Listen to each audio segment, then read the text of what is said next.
Okay, today magluluto tayo ng tinola, okay? Pinapainit ko na itong aking pan. May low heat lang. Lalagyan ko na siya later ng aking extra virgin oil. And then, ang mga ingredients ko actually, itong leftover na rotisserie chicken, and then of course, my ginger. And then, optional, you can have your cayenne pepper, parsley flakes, and itong ating chicken bouillon. So, I also have this patis and dry malunggay. If you have the fresh one, the better. Now, I have the leftover here galing sa aking brother na tinola.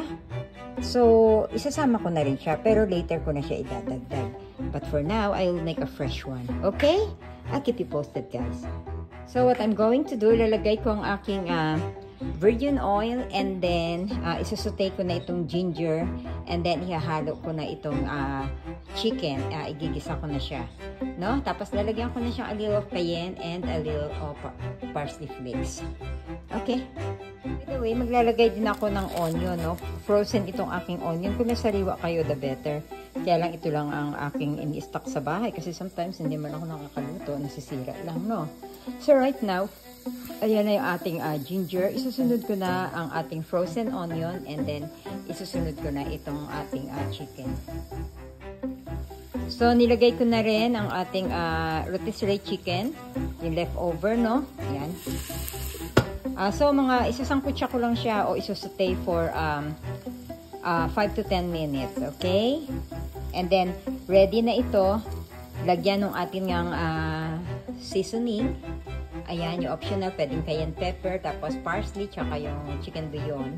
Lagyan na rin natin ito. Siguro mga hanggang matabunan lang ng tubig, hanggang lumubog lang ng tubig itong ating chicken, okay? Hanggang sa kumulo. Okay, nilagyan ko siya ng tubig. Ayun na nga, gusto lang na malubog yung chicken natin. Hintayin ko lang itong kumulo, no? Pag kumulo na ito, then ihahalo ko na yung ating dry malunggay. And then, hanggang sa kumulo siya ulit. Pag kumulo na siya, ihahalo ko na itong ating leftover na tinola, no? And then, we'll take it from there, guys, okay?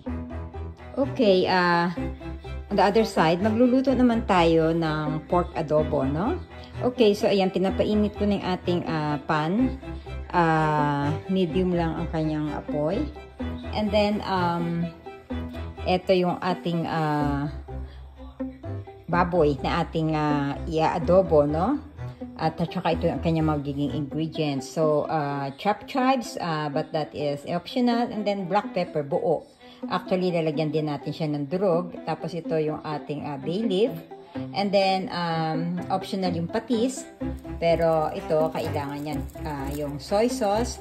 At saka, of course, yung mantika. Kasi, what we are going to do, ipa-fry muna natin. Isisir muna natin itong ating baboy, no? Parang ibabalik-baliktad din natin. And then, tsaka natin siya lalagyan na ng mga sahog, no? And then, we have also our flavoring here, yung ating magic syrup, no? Okay, I'll see you guys later. Okay, nalimutan ko yung pinaka-importante sa adobo. Ito, of course, yung ating crushed garlic. At saka optional ito, boiled egg. Okay, dagdagan nyo kung mas gusto nyo. Ilagay na ako ng mantika. And then, ilalagay ko na yung ating bawang. And then, isusunod ko na yung ating pork para ma-seared siya na may bawang para flavory na siya, no? Okay, ayan, nilagay na natin yung bawang. Ang dami, no? Mas masarap kasi garlicky adobo. Okay? And then, at the same time naman, sabay kasi akong nagluluto nito. Ito, kumukulo na rin yung ating tinola, no? Hininaan ko muna yung apoy niya. Tapos, ilalagay ko na nga ang ating malunggay. And then, maybe mga around 15 minutes, no? Na pinakuluan yung malunggay. 15 to 20 minutes. Okay? Tapos, lagyan na natin itong pork natin. Okay, nilagay ko na ang dahon ng laurel and then pamintang buo. Nilagyan ko na rin siya ng cayenne pepper para medyo maanghang. Tsaka yung ating optional na chive. Yan. And then, of course, nilagay ko na rin yung toyo at saka yung ating suka na nalimutan kong i-mention earlier, no? Okay, so hintayin lang natin tong kumulo kasi wag muna nating haluin para wag mahilaw ang suka, no? Medyo nilakasan ko ng konti ang apoy. Yan. Cover lang natin.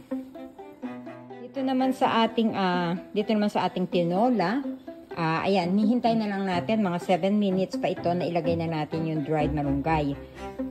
Yan, no? So, tuloy lang yung kulo niya, nasa low heat tayo. And then, pagkatapos ng 7 minutes, ihahalo ko na yung leftover na tinola. Okay? Okay, so kumukulo na itong ating adobo, no? Dinagdagan ko siya ng isang basong tubig na mainit. At ayan lang, mahinang-mahina lang yung apoy niya.